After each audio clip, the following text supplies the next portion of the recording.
ভাগ্যৰ কথা ইৰিগেশ্যন ডিপাৰ্টমেণ্টে এটা ভুল তথ্য দিছে যে অসমৰ 24% মাটিত জলসিঞ্চন আছে বুলি। যোৱাবাৰ দিছিলে 14% মাটিত আছে বুলি। আৰু আমাৰ ইকনমিক সাৰ্ভেত কৈছে যে 5.6% আচলতে জলসিঞ্চনৰ ব্যৱস্থা আছে। এতিয়া আজি অত্যন্ত ভুল তথ্যৰে মন্ত্ৰী অশোক সিংগালে কৈছে যে নহয় মানে 24% মাটিত জলসিঞ্চনৰ ব্যৱস্থা আছে। অসমৰ জলসিঞ্চনৰ ব্যৱস্থা 24% চৰকাৰী জলসিঞ্চনৰ ব্যৱস্থা 24% বাদ দিয়ক, আচলতে 2%ও নাই। অসমৰ কোনো পথাৰত বাৰিষাক বাদ দি খৰালি বড়ো বা আহু খেতি কৰিবৰ কাৰণে এক টোপাল পানী দিবৰ কাৰণে এই জলসিঞ্চন বিভাগ সক্ষম নহয়। আজি মন্ত্ৰী অশোক সিংগালে এটা প্ৰশ্নৰো উত্তৰ দিব পৰা নাই। তেওঁ কপি আছে বিধানসভাত। আজি এটা প্ৰশ্নৰো উত্তৰ দিব পৰা নাই।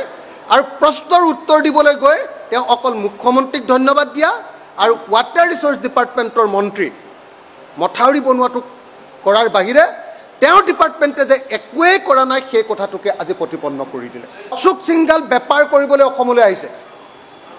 অশোক সিংগালে কণ্ট্ৰেক্ট কৰিবলৈ অসমলৈ আহিছে। তেওঁ অসমৰ মাটি পানীৰ লগত কোনো সম্পৰ্ক নাই। এই মানুহজনক জলসিঞ্চনৰ মন্ত্ৰী পতাটো অৰ্থহীন। আৰু সেইকাৰণে মই বিধানসভাতে আজি দাবী উত্থাপন কৰিছোঁ যে অশোক সিংগালক জলসিঞ্চন মন্ত্ৰীৰ পৰা বৰখাস্ত কৰিব লাগে, আঁতৰাই দিব লাগে। আৰু অসমৰ মাটিৰ লগত সম্পৰ্ক থকা মানুহ এজনক জলসিঞ্চন মন্ত্ৰী পাতিব লাগে। ভাগ্যৰ কথা ইৰিগেশ্যন ডিপাৰ্টমেণ্টে এটা ভুল তথ্য দিছে যে অসমৰ 24% মাটিত জলসিঞ্চন আছে বুলি। যোৱাবাৰ দিছিলে 14% মাটিত আছে বুলি। আৰু আমাৰ ইকনমিক সাৰ্ভেত কৈছে যে 5.6% আচলতে জলসিঞ্চনৰ ব্যৱস্থা আছে। এতিয়া আজি অত্যন্ত ভুল তথ্যৰে মন্ত্ৰী অশোক সিংগালে কৈছে যে নহয় মানে 24% মাটিত জলসিঞ্চনৰ ব্যৱস্থা আছে।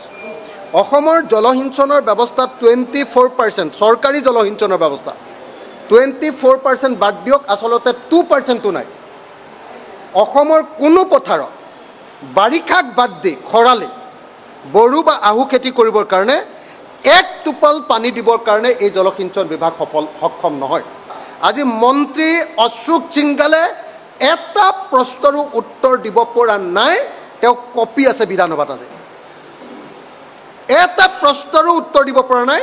আৰু প্ৰশ্নৰ উত্তৰ দিবলৈ গৈ তেওঁ অকল মুখ্যমন্ত্ৰীক ধন্যবাদ দিয়া আৰু ৱাটাৰ ৰিচোৰ্চ ডিপাৰ্টমেণ্টৰ মন্ত্ৰী মথাউৰি বনোৱাটো কৰাৰ বাহিৰে তেওঁৰ ডিপাৰ্টমেণ্টে যে একোৱেই কৰা নাই সেই কথাটোকে আজি প্ৰতিপন্ন কৰি দিলে।